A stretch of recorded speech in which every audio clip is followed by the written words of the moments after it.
Muy buenas noches a todos, bienvenidos a Plan M, un par de minutos antes de las 9 de la noche. Ya estamos en vivo hasta las 10. No sé si llamar a casa para avisar que estoy ya en el programa y que no se preocupen, porque todo el día no me pude comunicar. Me da miedo empezar a llamar y que aparezca el cartelito que dice solo llamados de emergencia, porque así estuve todo el día.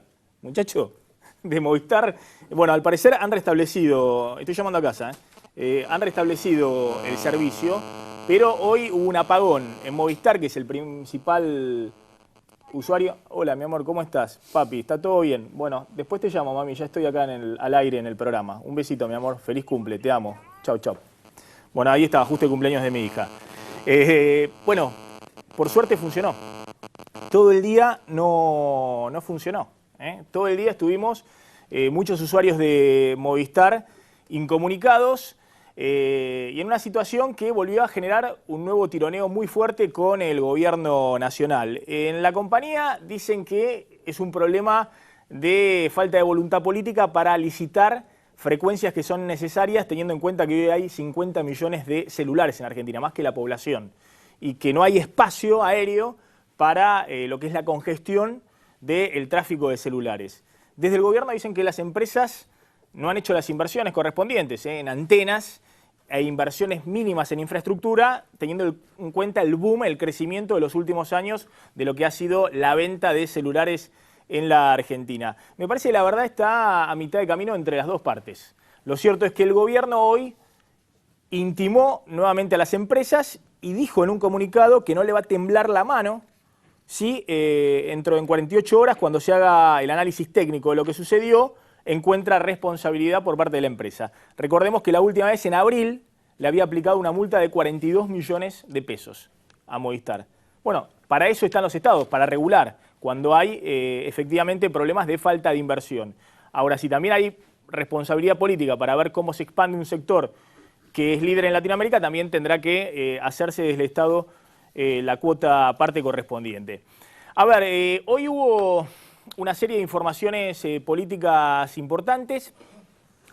Una tiene que ver con el vicepresidente de la Nación en ejercicio del Poder Ejecutivo, que en este momento está en Catamarca. Ahora vamos a analizar con Diego Genú si lo volvieron a ocultar a Vudú. Vudú, que empezó con todo en el primer día de internación de Cristina, fue a Córdoba, le pegó a De la Sota, arengó a 10.000 personas que había en un acto en Villa María, que desde entonces le hicieron así. Es decir, le dijeron, está bien, muy bien, te respaldamos, te salimos a bancar frente a los embates de la oposición, pero no es para tanto, no es para que te la creas. Y por eso ayer no hubo acto de anuncio de obras en la provincia de Buenos Aires con Vudú, y hoy se esperaba un anuncio al mediodía, un anuncio económico que se postergó por un problema técnico. El problema técnico existió, había que hacer una comunicación desde Washington, pero a la nochecita Vudú ya estaba en Catamarca con Lucía Corpachi, la gobernadora, para hacer un anuncio de viviendas, y no hubo mucho ánimo en presidencia de que eso se difundiera, es decir, que estuviera el satélite en todos los canales y que lo pudieran ver en todo el país. En un ratito vamos a hablar con Diego Genú si lo están ocultando o no a Vudú. ¿Qué está pasando en este momento con la economía? Porque hoy, finalmente, si bien no se formalizó el anuncio, ya está totalmente ratificado de que el gobierno está cambiando la estrategia para tratar de buscar de manera urgente dólares en Washington, en Estados Unidos. ¿Por qué? Porque en los últimos días el dólar paralelo, el dólar negro, el dólar de la calle, subió hasta 9,80 y cerró hoy muy firme a 9,80 el dólar paralelo, y el dólar oficial estuvo en 5,83 con el Banco Central en los últimos días perdiendo reservas. De hecho, hoy las reservas cayeron 85 millones de dólares. Las reservas, este es un dato de ayer, cerraron más abajo del número que están viendo ahí en pantalla. Bueno, el gobierno sabe que esta suba, esta presión sobre el dólar paralelo, no tiene que ver con la internación de Cristina, no tiene que ver con la incertidumbre política que podría llegar a generar que hoy esté en la gestión del gobierno una mesa chica encabezada por Zanini y no Cristina, que está guardando reposo todavía internada en la Favaloro. No tiene nada que ver con eso, esta suba del dólar, pero sí tiene que ver con que nos acercamos a las elecciones del 27 de octubre y todos descuentan, e incluso dentro del mismo gobierno admiten que después de la elección del 27 de octubre se vienen medidas para tratar de ahorrar dólares. Que el gobierno termina de cerrar el cepo al dólar porque hay una caída de reservas evidente y hay una cuenta, que es la cuenta turismo, por la cual este año se van a ir 7.000 millones de dólares, que el gobierno tiene que tratar de cerrar, tiene que tratar de evitar una fuga semejante por la cuenta de turismo. Los argentinos que van al exterior y gastan con tarjeta de crédito. Y además los extranjeros que vienen a la Argentina, que traen dólares y siempre han traído dólares al país, en vez de ir al banco francés o al Río y vender sus dólares a 5,80, no son tan tontos y no ingresan un solo dólar al circuito económico. Lo que hacen es lo venden en la calle Florida o al conserje del hotel en el paralelo arriba de 9 pesos. Y eso genera un déficit, una necesidad de dólares muy grande de la Argentina. 7.000 millones de dólares se van a ir por la cuenta turismo, equivalente a los dólares que se van por la cuenta energética. Este año 7.000 millones de dólares. Con la cuenta energética no se puede hacer nada, pero con la cuenta turismo el gobierno sabe que algo va a hacer después del 27 de octubre. O pone un dólar turista a 9 pesos, o fija un cupo para las compras con tarjeta en el exterior. Algo van a hacer para tratar de cerrar esa parte del cepo que todavía queda abierta y significa una sangría de dólares muy grande. ¿Qué es lo que sucede en el medio? Como todo el mundo sabe que eso se acaba el 27 de octubre, que a la semana siguiente algo van a hacer, y cuando hagan eso va a haber mayor demanda sobre el dólar billete, sobre el dólar negro, que es el único dólar billete que se puede conseguir, pues si vos cerrás los dólares o encarecés el dólar para viajar al exterior, en algún lugar van a tener que ir a buscar los dólares, y eso es en el mercado paralelo, en el mercado negro. Bueno, hay una presión de un dólar negro que viene subiendo y que está muy firme ya cerca de los 10 pesos.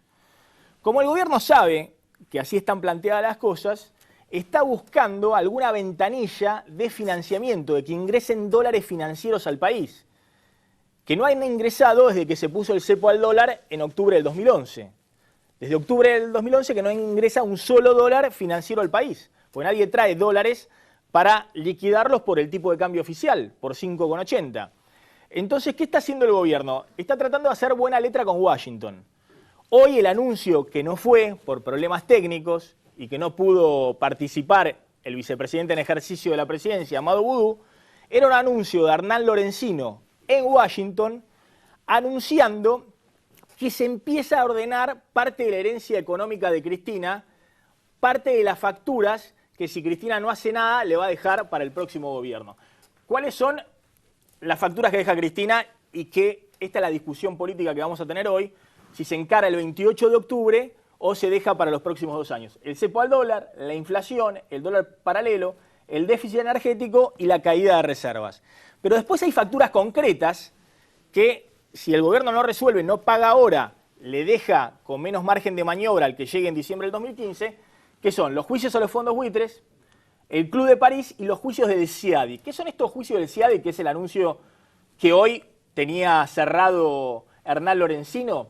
Son juicios que hicieron empresas multinacionales contra la Argentina durante la última década, y muchos tienen que ver con arrastre de la década del 90, pues se cambiaron los contratos leoninos de las privatizadas de la década del 90 y muchas iniciaron juicios multimillonarios ante el CIADI, que es el Tribunal Arbitral del Banco Mundial. Es un tribunal internacional donde las empresas van a quejarse si consideran que en un país le han cambiado las reglas de juego o la legislación. Bueno, ahí en el CIADI, Argentina tiene juicios en contra por una cifra multimillonaria, 15.000 millones de dólares. ¿Qué hizo hoy el gobierno argentino? Logró cerrar, por primera vez en estos 10 años, un paquete de 5 juicios que tenía en contra y que había perdido en ese tribunal del Banco Mundial, por los cuales Argentina tiene que pagar 500 millones de dólares. Y lo que consiguió el gobierno negociando, cosa que es muy sensata, fue recortar el capital, los intereses de esa deuda que hay que pagar, y por otro lado, negociar que se pague no en cash, no en dólares efectivos, sino a través de títulos públicos que están en el mercado, como el Boden 2015. ¿Por qué hace esto el gobierno? ¿Por qué trata de cerrar, por lo menos empezar a cerrar esta herencia de Cristina, que eran los juicios en el Tribunal del Banco Mundial? Porque cerrar esto o empezar a encaminar esto, mostrar en Washington, hasta en Estados Unidos, que Argentina tiene voluntad de pago de estos juicios en contra, le permite hacer buena letra con los fondos buitres. Y el gobierno sabe que próximamente la Corte Suprema norteamericana va a analizar el caso de los fondos buitres argentinos. Si la Corte Suprema vuelve a rechazar el caso argentino, quedan firmes los fallos desastrosos de los tribunales de Nueva York que obligan a Argentina a pagar 1.300 millones de dólares. Pero además el gobierno sabe que si arregla esto, muestra buena predisposición en el tema de los juicios de los fondos buitres y emprolija algunas cuestiones que hoy están muy desalineadas de la economía, puede acceder a financiamiento que hoy Argentina tendría disponible y que no tiene precisamente por la negativa del gobierno norteamericano. Entonces, ¿qué está buscando el gobierno con el anuncio de hoy? Que insisto, aunque no se dio, entre otras cosas porque hubo un problema técnico, pero también porque hay desinteligencias en el elenco oficial, este era un anuncio de Lorenzino, iba a participar Vudú, en el gobierno no quieren mucho que Vudú participe hoy de ningún acto para mostrar que la que verdaderamente tiene el poder, aunque esté internada, es Cristina. Arreglando esto, el gobierno va a tratar de conseguir 800 millones de dólares que ingresen al país de créditos del Banco Mundial este año y ver si tiene disponibles otros 1.000 millones de dólares el año próximo. No es una suma grande de dólares en términos de lo que son las caídas de reservas. Las reservas están cayendo a razón de 1.000 millones de dólares por mes. Es decir que, aún consiguiendo esto, te salvás de un mes de caída de reservas. Por lo menos lo que hay para este año. Pero de esa manera, el gobierno está explorando alguna fórmula para abrir algún financiamiento, alguna ventanilla para que ingresen dólares al país. Porque se dio cuenta que con los dólares del comercio exterior no alcanzan. No alcanza para todo. No alcanza para pagar el turismo, no alcanza para pagar la deuda, no alcanza para pagar el déficit energético, no alcanzan los dólares. Y por eso las reservas este año son los dólares que tiene el Banco Central, van a caer en 10.000 millones de dólares. Vienen en picada, pese al cepo al dólar. Bueno, en este contexto, el gobierno que sabe que estas presiones sobre el dólar a 9.80, no tienen que ver con Cristina, sino con que ya todo el mundo sabe que algo va a pasar después del 27 de octubre, bueno, está tratando de buscar y abrir una ventanilla. El interrogante básico acá, el interrogante de fondo, y lamentablemente la operación de Cristina y el posoperatorio, y esta semana la presidenta sin posibilidad de participar, por lo menos buena parte de esta semana, de ninguna decisión, porque tiene que preocuparse por su salud. Después vamos a estar hablando de la salud de la presidenta, que marcha todo muy bien en este tercer día de internación. Lamentablemente, todavía no está claro qué va a hacer el gobierno después del 27 de octubre. Es decir, una discusión interna que había dentro del gobierno, en la cual de un lado podían estar Hernán Lorenzino, Amado Vudú, Ricardo Echegaray, el titular de la AFIP, y del otro lado Moreno y Axel Kicillof, es decir, cómo sigue la política económica, si sigue la política de los últimos años, la política del cepo al dólar duro, de perder reservas, de ir pateando la pelota y que se arregle el que llega en diciembre del 2015, o si hay alguna corrección en la política económica para que ingresen dólares y no siga esta sangría en la cual se dispara el dólar negro, en la cual la inflación sigue firme en el 25%, la economía no termina de arrancar, no se crean puestos de trabajo. Bueno, esa discusión interna que hay dentro del gobierno lamentablemente se va a postergar porque Cristina va a necesitar por lo menos 30 días de recuperación. Pero hay un interrogante grande sobre qué puede pasar el 28 de octubre. La única certidumbre es que algo va a pasar con el dólar turista. Y por eso, cuando cierren ese grifo del dólar turista, va a haber más presión sobre el dólar billete, el dólar paralelo que sigue subiendo. Cuando vamos a la cuestión de hacia dónde arranca el gobierno el 27 de octubre, en un ratito vamos a discutir que hay también una presión muy fuerte de toda la dirigencia política que se ve con posibilidades de gobernar el país en diciembre del 2015 para que Cristina haga las correcciones necesarias de la economía. ¿Por qué? Porque Cristina habló hace 2 años, en diciembre del 2011, de sintonía fina, que eran recortar subsidios. Hoy son 100.000 millones de pesos los subsidios a la energía y al transporte, y para financiar esos subsidios es necesario emitir pesos desde el Banco Central, y esa emisión de pesos te genera más inflación, y la inflación te genera más atraso cambiario, y cuando hay atraso cambiario hay que frenar las importaciones, porque si no tenés menos dólares disponibles en el país, y empezás con parche de un lado y por el otro, y la economía no crece, y se debilitan las bases del modelo económico.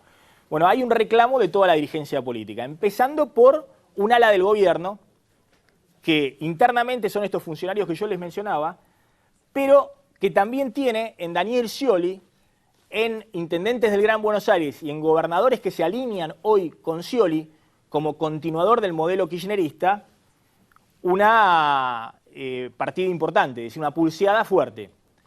Y la pregunta ahí es si Scioli se va a involucrar en estas medidas, en estas correcciones después del 27 de octubre. Scioli ha ganado un protagonismo en los últimos tiempos enorme. En la última semana, Scioli ha dejado de pedir permiso y se ha mostrado en todos los lugares donde antes le decían, mirá, anda con cuidado. Ya no va con cuidado Scioli. Está armando abiertamente su candidatura del 2015 antes del 27 de octubre. La pregunta es si Scioli, con este poder que está tratando de acumular, discute con Cristina el 28 de octubre, la semana siguiente, en noviembre, cuál es el rumbo de la política económica. Y si no es Scioli, también los dirigentes de la oposición, que se ven con chances, Wiener y Cobos, en la oposición no peronista, el propio Macri, que hoy ha dicho que el gobierno está haciendo una política similar a la de Martínez Dios, a la del atraso cambiario de la tablita de fines de la dictadura, o el propio Sergio Massa, están reclamando correcciones a la política económica, porque todos ven que los márgenes de acción que va a haber en diciembre de este año son mucho mayores que los márgenes de acción que pueden tener dentro de 2 años en términos de la política económica. Para concluir, y ya llegó Margarita Stolbizer y vamos a estar hablando de este y de otros temas en un ratito. ¿Cuál es el diagnóstico que hay sobre la economía argentina? Y esta es la clave. ¿Qué es lo que verdaderamente cree Cristina que está pasando con la economía? Y esa es mi preocupación. Porque si Cristina cree en las cifras del INDEC, y tengo dudas, todavía tengo dudas si cree o no cree en la historia que le vende Moreno, estamos mal, porque el INDEC está mostrando una inflación del orden del 10% y un crecimiento, sobre todo en la economía, de casi 6%. Es decir, Argentina está creciendo de nuevo casi a tasas chinas. Entonces, si Cristina cree en ese escenario, ¿para qué instrumentar correcciones después del 27 de octubre? Fíjense el dato que publicó esta semana el Fondo Monetario Internacional. Está Lorenzino en Washington en la Asamblea Anual del Fondo Monetario, del FMI. ¿Y por qué cito después de mucho tiempo al FMI? Porque es el propio gobierno que fue a pedir la escupidera al FMI. Es el propio gobierno que está negociando con Lorenzino un nuevo índice de precios a nivel nacional, como parte de emprolijar algunas cosas que si no las emprolijas no te dan financiamiento y dólares desde Washington, desde el Banco Mundial. Es el propio gobierno que le fue a pedir a los burócratas de Washington hacer un nuevo índice de precio al consumidor. Un papelón, un bochorno. Tenemos los mejores técnicos y estadistas, técnicos estadísticos de la Argentina. Estadistas no, nos faltan estadistas, pero especialistas en índices y en índice de precio en particular. Bueno, estamos construyendo un nuevo índice de precios con los burócratas de Washington, con el FMI. Bueno, ¿qué ha dicho el FMI esta semana respecto al crecimiento de todos los países de la región en el 2013? El FMI muestra esto, que no somos los mejores. Es decir, como muestra el INDEC. No es mentira que Argentina es el único país o el que más crece en Latinoamérica, sino que todos los países están creciendo en Latinoamérica. Paraguay va a crecer este año 12%, Bolivia va a crecer este año 5,4%, Perú 5,4%, Chile 4,4%, Ecuador 4%, con Rafael Correa, y Argentina va a crecer 3,5%, lo mismo que Uruguay. Y es cierto, un poquito más que Brasil, que va a crecer 2,5%, pero estamos abajo de la tabla. Y Venezuela el peor de todos, que tiene un desastre en la economía. Pero fíjense, en la tabla estamos del medio para abajo. Y dicho sea de paso, el gobierno podría agarrarse este número del FMI, que contradice el 6% del INDEC, para también tomar los números de las consultoras privadas, que dicen que este año se va a crecer 3%, y no truchar los números con un crecimiento del 6%, que te obliga a pagar el año que viene 4.000 millones de dólares del llamado cupón PBI. Entonces, en este caso, si el gobierno es astuto, es sagaz y defiende los intereses de la Argentina, debiera agarrarse de estos números o de las consultoras privadas para no regalarle a los acreedores 4.000 millones de dólares. Es decir, en crecimiento no somos los mejores. Y este es el problema hoy de la economía argentina. No crece como crecía en la etapa dorada del modelo kirchnerista, hasta el año 2007 y entre el 2010 y el 2011, aunque con alta inflación. ¿Y cómo estamos en inflación en Latinoamérica? Según estos datos, que lo único que hace el FMI es recopilar los datos que publican los INDEC de cada uno de los países. No hacen nada más que eso, recopila eso. No meten mano acá los burócratas de Washington, simplemente hacen una estadística y la difundieron esta semana. Venezuela es el país con más inflación de la región, tiene 38%. Y nobleza obliga, hay que decir algo a favor de Chávez primero y de Nicolás Maduro después, que pese a esta inflación nunca trucharon los números de sus INDEC, es decir, de sus organismos de estadísticas. Se la bancaron. Tuvieron la valentía de decir, tenemos 20% de inflación cuando tenían 20, 25 y hoy tienen 38% de inflación. Y lo publican, no lo ocultan. Argentina, y toma el número del INDEC, el FMI, tiene 10,5% de inflación. Y aún así somos el segundo país con más inflación de Latinoamérica. El número real todos sabemos que está más cerca de 25% que de 20%. 25% de inflación argentina. Y después fíjense, Uruguay este año va a tener 8,5% de inflación. Brasil va a tener 6,3% de inflación. Bolivia con Evo Morales, menos de 5% de inflación en el año. Perú, 3,2% de inflación. Ecuador, con Rafael Correa, menos de 3% en el año de inflación. Y Chile este año va a tener una inflación del 1,7%. 1,7% es acá el número de Chile. Es decir, Chile va a tener en todo un año menos inflación de la que tuvo el último mes la Argentina. Bueno, este es el diagnóstico. Esto es lo que pasa hoy con el modelo, que hay que hacerle un service profundo porque no somos los mejores. Como dice parte del relato kirchnerista, o por lo menos un sector del kirchnerismo. Ahora, la pregunta es, ¿ese sector encabezado por Moreno es la que va a terminar convenciendo a la presidenta de que estamos bárbaros y que no hay que hacer corrección en la política económica? ¿O se va a imponer una ala política del kirchnerismo y también algunos funcionarios que creen que si uno quiere seguir con este modelo 2 años más, hay que hacer correcciones profundas? Vamos a discutir con Margarita Stolbizer qué está pasando en términos de la pulseada política, qué está pasando en la provincia de Buenos Aires, qué está pasando con la internación de Cristina, cómo se planta la oposición y si Scioli empezó a ocupar espacios que antes se pensaban inimaginables. Es decir, Scioli se plantea como el único garante del modelo K.